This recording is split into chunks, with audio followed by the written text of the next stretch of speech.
به نام خالق هستی. 48 قانون قدرت. قانون 47.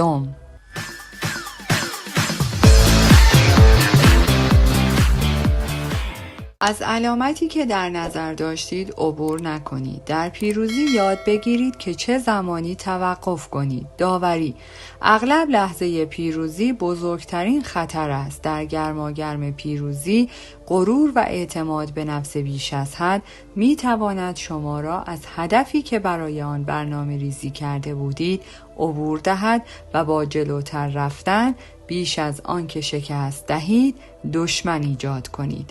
اجازه ندهید موفقیت از دستتان برود. هیچ جایگزینی برای استراتژی و برنامه ریزی دقیق وجود ندارد. هدفی را تعیین کنید و وقتی به آن رسیدید متوقف شوید.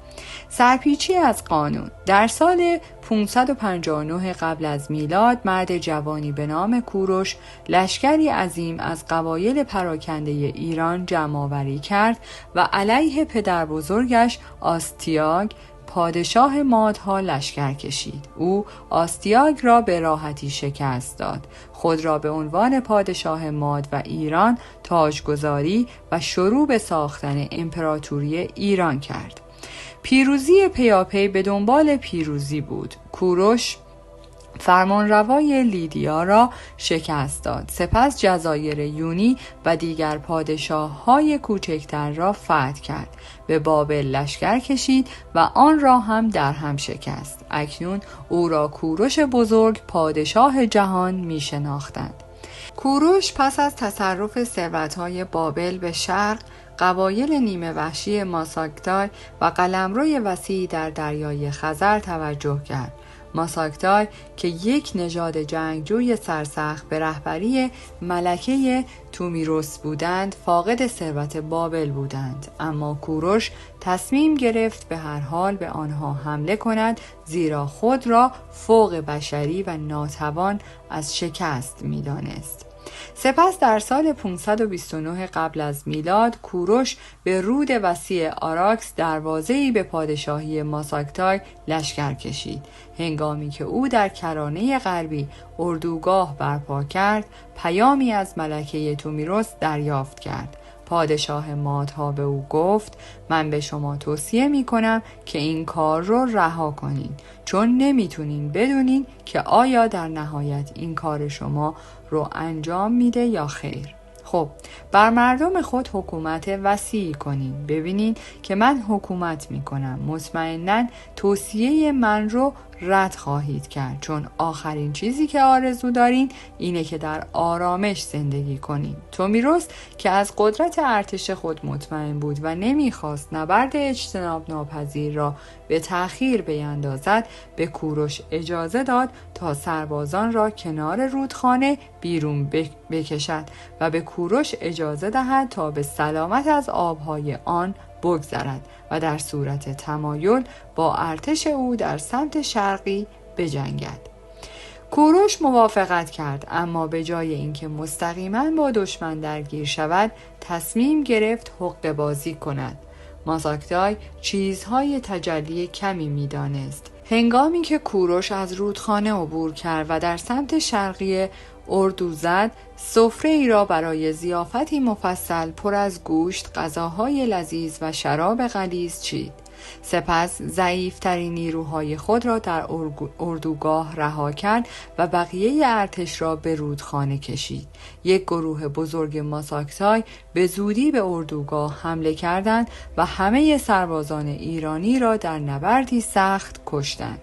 سپس غرق در ضیافتی افسانه‌ای که پشت سر گذاشته شده بود تا دلشان بخواهد خوردند و نوشیدند. بعداً به ناچار خوابشان برد. سپاه پارس در آن شب به اردوگاه بازگشت و بسیاری از سربازان خفته را کشت و بقیه را اسیر کرد.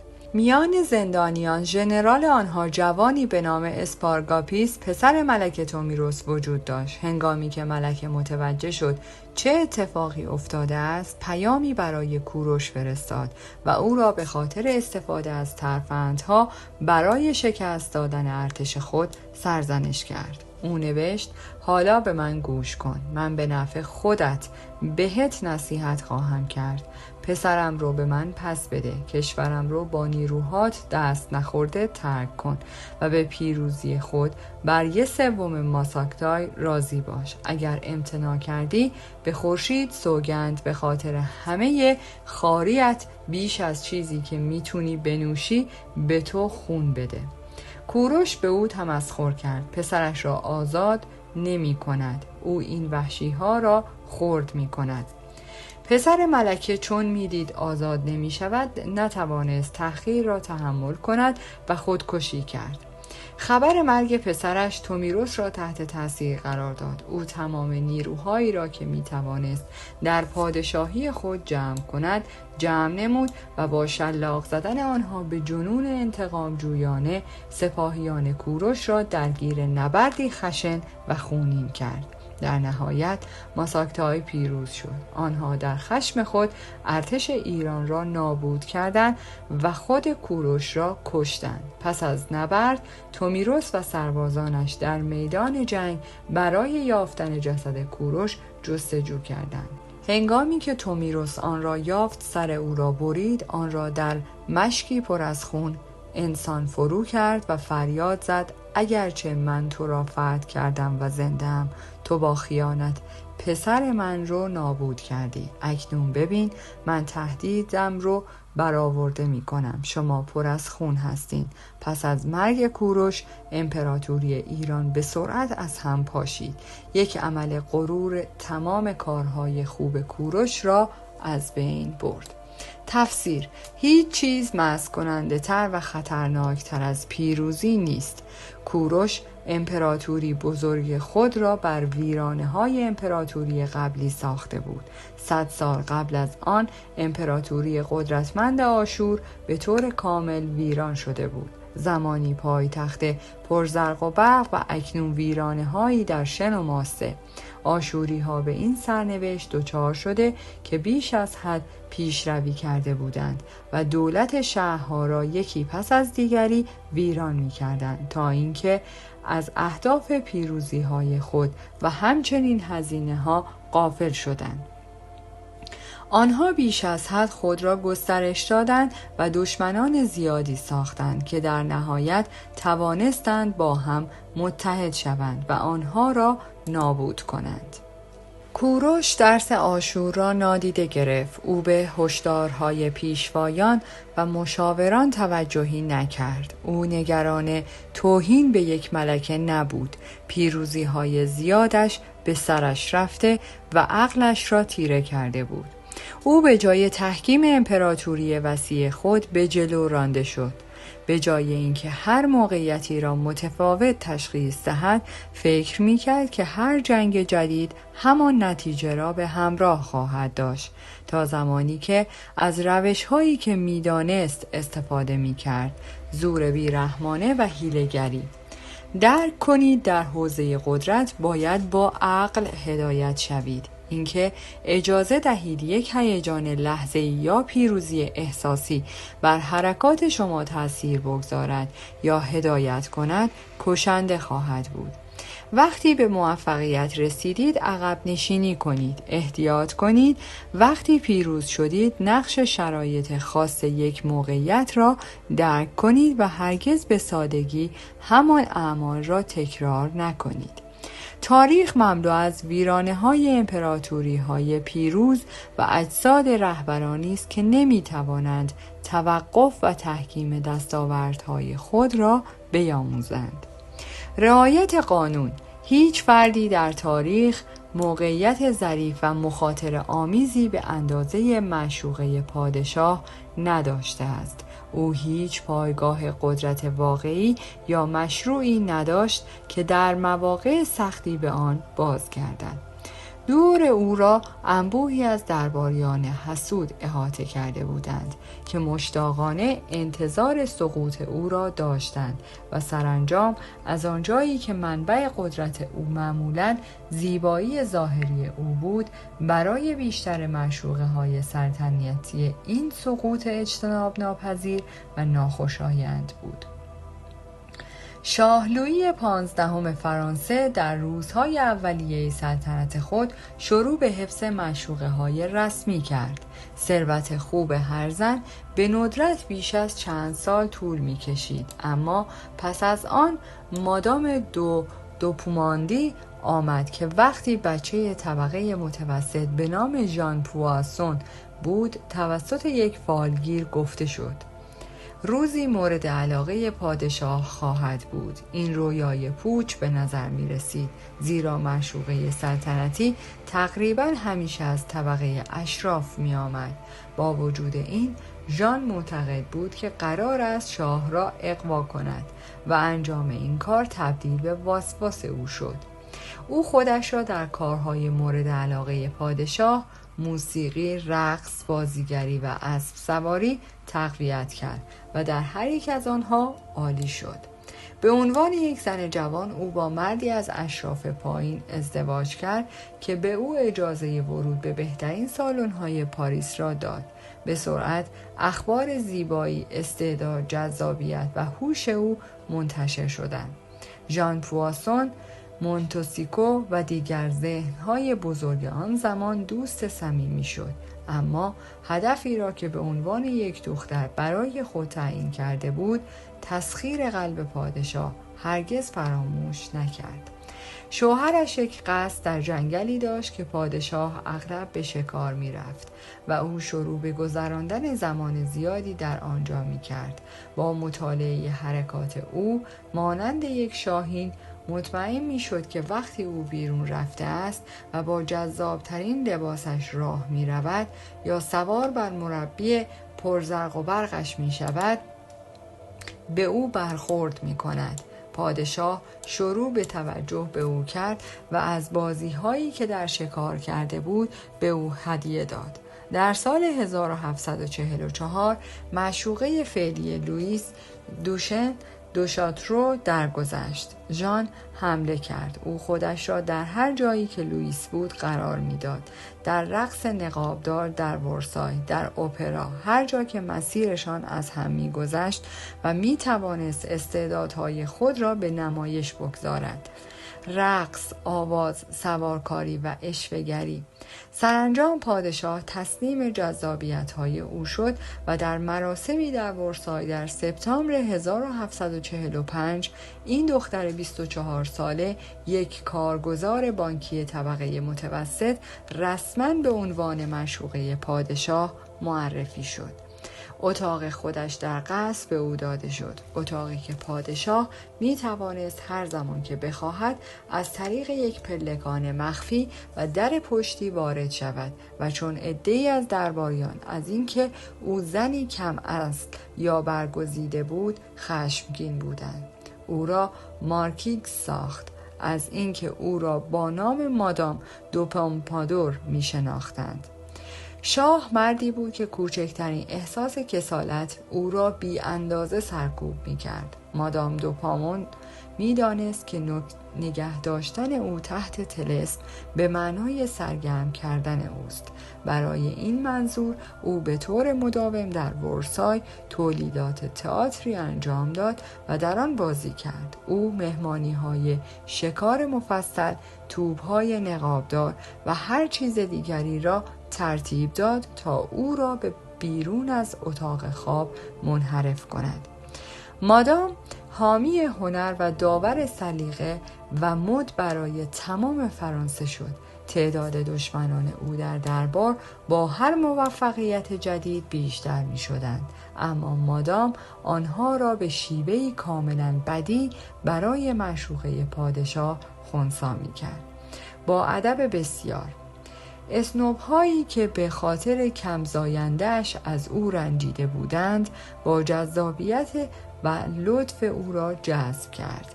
غیر عادی تر از همه او با ملکه دوست شد و اصرار داشت که لویی 15 توجه بیشتری به همسرش داشته باشد و مهربانتر رفتار کند. حتی خانواده سلطنتی با اکراه از او حمایت کردند. پادشاه برای تاجگذاری شکوه مادام او را دوشس کرد. تسلط او حتی در سیاست نیز محسوس بود. در واقع او وزیر امور خارجه بی عنوان شد. در سال 1751 زمانی که مادام در اوج قدرت بود، بدترین بحران خود را تجربه کرد. او که از نظر جسمی به دلیل مسئولیت‌های موقعیت خود ضعیف شده بود، برآورده کردن خواسته‌های پادشاه را در رخت خواب دشوارتر می‌یافت. این معمولاً نقطه‌ای بود که معشوقه به پایان خود می‌رسید و در تلاش برای حفظ موقعیت خود بود، زیرا زیبایی او محو می‌شد.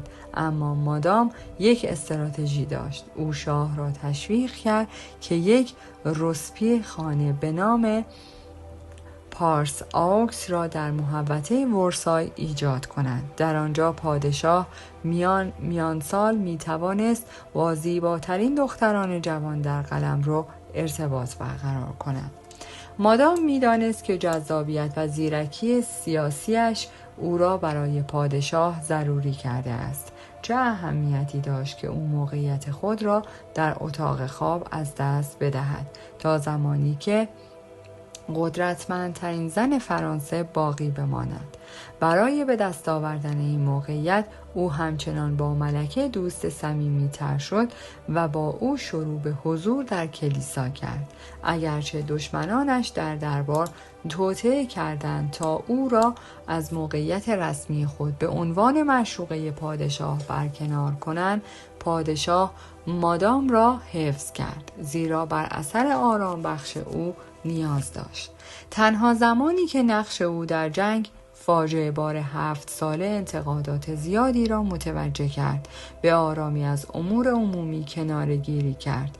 سلامتی مادام همیشه حساس بود و در سال 1764 در 43 سالگی درگذشت. سلطنت او به عنوان معشوقه 20 سال بی سابقه به طول انجامید. دوک می نوشت اون برای همه کسانی که بهش نزدیک می شدن مهربون بود و کمک می کرد. تفسیر: معشوقه پادشاه که از موقتی بودن قدرت خود آگاه بود، اغلب پس از دستگیری شاه دچار نوعی جنون می شد. او سعی می کرد تا جایی که ممکن است پول جمع کند تا از او پس از سقوط اجتناب ناپذیر محافظت کند و برای تمدید سلطنت خود تا آنجا که ممکن است با دشمنان خود در دربار بیرحم خواهد بود. به عبارت دیگر به نظر می رسید که وضعیتش از او طمع و کینه‌توزی می طلبد که اغلب باعث از بین رفتنش می شد. مادام در جایی موفق شد که دیگران شکست خورده بودند، زیرا او هرگز به بخت خوب خود فشار نیاورد. او به جای اینکه درباریان را از موقعیت قدرتمند خود به عنوان معشوقه پادشاه قلدری کند، سعی کرد حمایت آنها را جلب کند. او هرگز کوچکترین نشانه ای از طمع یا تکبر را آشکار نکرد. وقتی دیگر نمی توانست وظایف فیزیکی خود را به عنوان معشوقه انجام دهد، از اینکه کسی در رخت خواب جایگزین او شد نگران نشد. او به سادگی از یک استراتژی استفاده کرد. او شاه را تشویق کرد که عاشقانه جوانی را انتخاب کند، زیرا می‌دانست که هرچه جوانتر و زیباتر باشند خطر کمتری برای آنها ایجاد می‌شود، زیرا آنها از نظر جذابیت و پیچیدگی نمی‌توانند با او مقایسه شوند و به زودی پادشاه را خسته خواهند کرد. موفقیت ترفندهای عجیبی روی ذهن بازی می کند. این باعث می شود که احساس آسیب ناپذیری کنید، در حالی که وقتی مردم قدرت شما را به چالش می کشند، شما را خصمانه تر و احساسی تر می کند. این باعث می شود کمتر بتوانید خود را با شرایط وفق دهید. شما به این باور می رسید که شخصیتتان بیشتر مسئول موفقیت شماست تا استراتژی و برنامه ریزیتان. مانند مادام باید بدانید که لحظه پیروزی شما نیز لحظه است که باید بیش از پیش به حیله‌گری و استراتژی تکیه کنید. پایه قدرت خود را تحکیم نمایید. نقش شانس و شرایط را در موفقیت خود تشخیص دهید و هوشیار بمانید. در برابر تغییرات در خوششانسی شما لحظه پیروزی است که باید بازی درباری را انجام دهید و بیش از هر زمان دیگری به قوانین قدرت توجه کنید. بزرگترین خطر در لحظه پیروزی رخ می دهد. نکات کلیدی در قدرت ریتم‌ها و الگوهای خاص خود را دارد. کسانی که در بازی موفق می‌شوند کسانی هستند که الگوها را کنترل می‌کنند، آنها را به میل خود تغییر می‌دهند و در حالی که سرعت افراد را تنظیم می‌کنند، تعادل را نیز حفظ می‌نمایند. جوهر استراتژی کنترل چیزهای بعدی است و شادی پیروزی می‌تواند توانایی شما را برای کنترل چیزهای بعدی از دو طریق برهم بزند. اول، توقف در همان جهت حرکت کنید تا ببینید که آیا این مسیر برای شما بهترین است یا خیر. دوم، موفقیت به سمت ذهن شما می رود و شما را از احساساتی می کند با احساس آسیب ناپذیری حرکات تهاجمی انجام می دهید که در نهایت پیروزی را که به دست آورده اید خنثی می کند. درس ساده است. قدرتمندان ریتم و الگوهای خود را تغییر می دهند، مسیر را عوض می کنند، با شرایط سازگار می شوند و بداهه نوازی را یاد می گیرند، به جای اینکه اجازه دهند پاهای رقصندهشان آنها را به جلو سوق دهد. به عقب برمی گردند، گویی جریان خونشان نوعی پادزهر برای سرمستی پیروزی داشت و به آنها اجازه میداد تا احساسات خود را کنترل کنند و زمانی که به موفقیت رسیدند به نوعی توقف ذهنی برسند. آنها خود را ثابت می کنند، به خود فضا می دهند تا درباره آنچه اتفاق افتاده است فکر و نقش شرایط و شانس را در موفقیت خود بررسی کنند.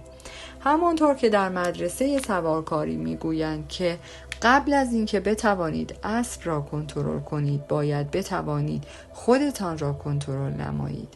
شانس و شرایط همیشه در قدرت نقش دارند. این امری اجتناب ناپذیر است و در واقع بازی را جذاب‌تر می‌کند. اما با وجود آنچه ممکن است فکر کنید شانس خوب از بدشانسی خطرناکتر است، بدشانسی درس‌های ارزشمندی درباره صبر، زمانبندی و نیاز به آمادگی برای بدترین ها می‌آموزد. خوششانسی شما در درس مخالف فریب می‌دهد و باعث می‌شود فکر کنید که درخشش شما را به پایان خواهد رساند. بخت و اقبال شما ناگزیر خواهد چرخید و زمانی که این اتفاق بیفتد کاملا ناآماده خواهید بود. به گفته ماکیاویلی این همان چیزی است که سزار بورجیا را از بین برد. او پیروزی‌های زیادی داشت، در واقع یک استراتژیست باهوش بود، اما بدشانسی داشت. او یک پاپ برای پدر داشت. سپس هنگامی که واقعاً بدشانسی آورد، مرگ پدرش برای آن آماده نبود و دشمنان زیادی که ساخته بود او را بلعیدند. خوششانسی که شما را بالا میبرد یا موفقیتتان را مهر میکند لحظه ای را برای شما به ارمغان میآورد که چشمانتان را باز کنید. چرخ شانس شما را به آسانی به سمت بالا و پایین میآورد. اگر برای پاییز آماده شوید کمتر احتمال دارد که وقتی اتفاق میافتد شما را خراب کند. افرادی که موفق هستند ممکن است نوعی تب بگیرند و حتی زمانی که خودشان سعی می کنند آرام بمانند افراد زیرشان آنها را تحت فشار قرار می دهند تا از علامت خود عبور کنند و به آبهای خطرناک برسند.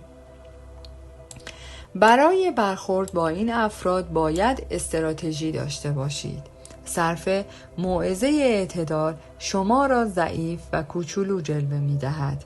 به نظر می رسد شکست در پیگیری یک پیروزی می تواند قدرت شما را کاهش دهد، هنگامی که ژنرال و سیاستمدار آتنی پریکسل که در سال 436 قبل از میلاد یک سری از لشکرکشی‌های دریایی را در اطراف دریای سیاه رهبری کرد، پیروزی‌های آسان او میل آتنی‌ها را به چیزهای بیشتر برانگیخت.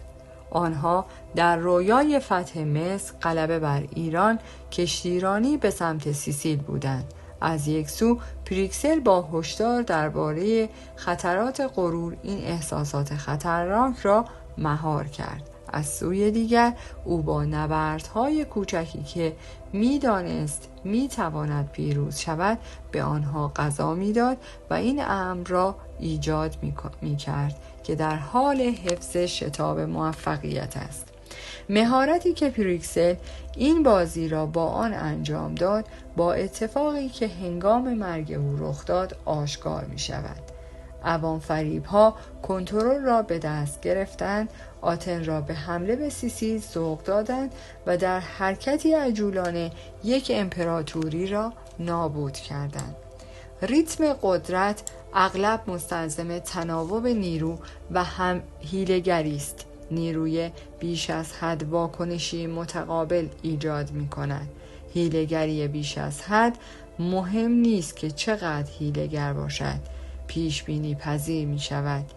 هیدیوشی ژنرال بزرگ ژاپنی قرن 16 و امپراتور آینده بود. او که از طرف استادش شوگان کار می کرد یک بار پیروزی خیره کننده ای را بر ارتش ژنرال مهیب یوشیموتو طراحی کرد. شوگان می‌خواست جلوتر برود تا دشمن قدرتمند دیگری را در پیش بگیرد و آن را برهم بشکند، اما هیدیوشی این ضرب المثل قدیمی ژاپنی را به او یادآوری کرد.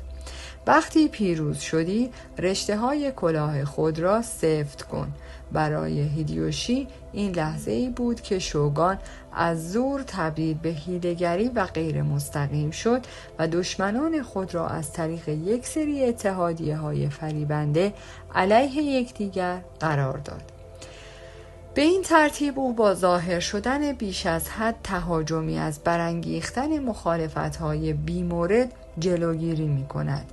هنگامی که پیروز شدید دراز بکشید و دشمن را به انفعال بکشانید. این تغییرات ریتم فوق‌العاده قدرتمند است. همچنین عاقلانه است که الگویی از اطاعت شدید برای جلب اعتماد او ایجاد کنیم. در قرن 4 قبل از میلاد یک کاپیتان تحت فرماندهی ژنرال بدنام چینی ووچو قبل از شروع نبرد پیشروی کرد و با چندین سر دشمن برگشت. او فکر می‌کرد که شور و شوق آتشین خود را نشان داده است، اما ووچی تحت تاثیر قرار نگرفت. ژنرال در حالی که دستور سر بریدن مرد را میداد با آهی گفت افسری با استعداد و در عین حال نافرمان. لحظه دیگری که یک موفقیت کوچک میتواند شانس موفقیت بزرگتری را از بین ببرد، ممکن است زمانی فرا برسد که استاد یا مافوق لطفی به شما بکند. این اشتباهی خطرناک است که بیشتر از آن بخواهید. شما ناامن به نظر می رسید. شاید احساس می کنید که مستحق این لطف نبوده اید و باید تا آنجا که می توانید از فرصتی که ممکن است دوباره تکرار نشود استفاده کنید. پاسخ مناسب این است که لطف را با مهربانی بپذیرید و کنار بکشید. هر لطف بعدی را که باید بدون نیاز به درخواست آنها به دست آورید. در نهایت لحظه‌ای که توقف می‌کنید اهمیت چشمگیری دارد. آنچه در آخر می‌آید به عنوان نوعی علامت تعجب در ذهن می‌ماند. هیچ زمانی بهتر از پیروزی برای توقف و دور شدن نیست. به راه خود ادامه دهید. خطر کاهش تأثیر را دارد. همانطور که وکلا درباره بازجویی متقابل میگویند، همیشه با پیروزی متوقف بشین. تصویر: سقوط ایکاروس از آسمان پدرش دیدالوس بالهایی از موم می سازد که به دو مرد اجازه می دهد از هزارتو خارج شوند و از مینورتو فرار کنند. ایکاروس که از فرار پیروزمندانه و احساس پرواز به وجد آمده است، بالاتر و بالاتر می رود تا زمانی که خورشید بالها را آب می کند و او به سرعت به سمت مرگ می رود. قدرت: شاهزادگان و جمهوری ها باید خود را به پیروزی قانع کنند، زیرا زمانی که هدفشان بیشتر باشد عموماً بازنده می شوند. استفاده از الفاظ توهین‌آمیز نسبت به دشمن از گستاخی پیروزی یا امید کاذب به پیروزی ناشی می شود که در نهایت انسانها را به همان اندازه در اعمال و گفتارشان گمراه می کند، زیرا هنگامی که این امید کاذب ذهن را تسخیر می کند باعث می شود که انسان از حد خود فراتر برود و آنها را قربانی کند. خب قطعی برای بهتر نامشخص. تغییر روی کرد: همانطور که ماکیاولی میگوید که یک انسان را نابود کنید یا او را به طور کامل تنها بگذارید. تحمیل نصف مجازات یا جراحت خفیف فقط دشمنی را ایجاد می کند که تلخی او با گذشت زمان بیشتر می شود و انتقام می گیرد. وقتی دشمنی را شکست دادید، پیروزی خود را کامل کنید، او را در وجود نیستی له کنید. در لحظه پیروزی از در هم شکستن دشمنی که شکست داده اید خودداری نمی کنید، بلکه از پیشروی بیمورد در برابر دیگران جلوگیری می کنید. با دشمن خود بیرحم باشید، اما با تجاوز دشمنان جدیدی ایجاد نکنید. عده‌ای هستند که بعد از پیروزی محتاط‌تر از همیشه می‌شوند، زیرا می‌بینند که فقط به آنها دارایی بیشتری می‌دهند تا محافظت کنند. احتیاط شما پس از پیروزی هرگز نباید باعث تردید یا از دست دادن حرکت شما شود، بلکه باید به عنوان محافظی در برابر اقدامات عجولانه عمل کند. از سوی دیگر تکانه به عنوان یک پدیده بیش از حد ارزیابی شده است. شما موفقیت‌های خود را خلق می‌کنید و اگر آنها یکی پس از دیگری دنبال شوند، این کار خودتان است. اعتقاد به حرکت فقط شما را احساساتی، کمتر مستعد رفتار استراتژیک و بیشتر مستعد تکرار همان روش ها می کند.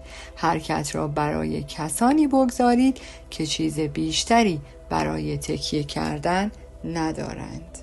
در پایان از شما دوستان عزیزم می خواهم برای حمایت بیشتر ما کانال ما را به دوستان خود معرفی کنید. برای انرژی بیشتر ما رو لایک کنید و برای ادامه پرقدرت‌تر سابسکرایب. تا درودی دیگر، درود و 200 بدرود.